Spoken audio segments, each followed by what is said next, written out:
Here at Phoenix, we are committed to providing an inclusive service for our customers and for members of the public that we engage with on a daily basis. In the last couple of years, our Vulnerability Working Group, made up of staff from across the business, have been working hard to make sure that all staff and teams have the resources and the can-do approach needed to deliver the best possible customer service. A key part of our inclusive service offering is the role of the Vulnerability Champions, who are dotted across the business and there to make sure that you have a go-to if you need some additional support or guidance when dealing with a customer who has a specific need.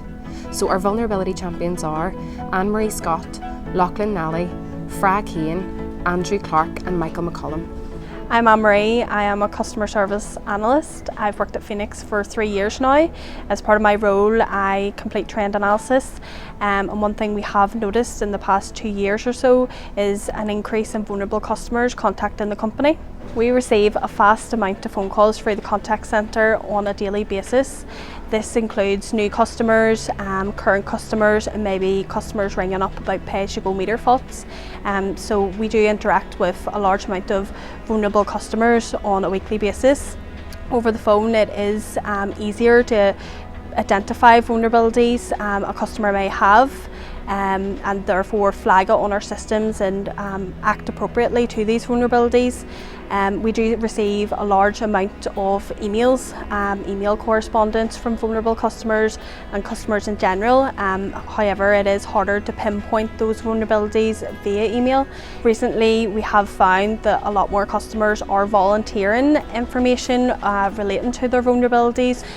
This has come into effect from we've introduced the special consideration alert codes and the initiative we've put out because of that. We had a customer in Carrickfergus within the last 6 months that when the team arrived on site, the gentleman had come out to speak to the team to explain that his wife needed access in and out of the property at all times because of her disability. She was actually in a wheelchair, and when we started to carry out our work, she wouldn't be able to get out of the house. So we put the work off for a full day and came back the next day when the customer was aware that we were going to block access from start to finish, but we carried out same-day reinstatement. So they took themselves off out for the day. When they came back, the site had been reinstated, the barriers had been removed. It was almost as if we'd never been there. We carry out monthly toolbox talks.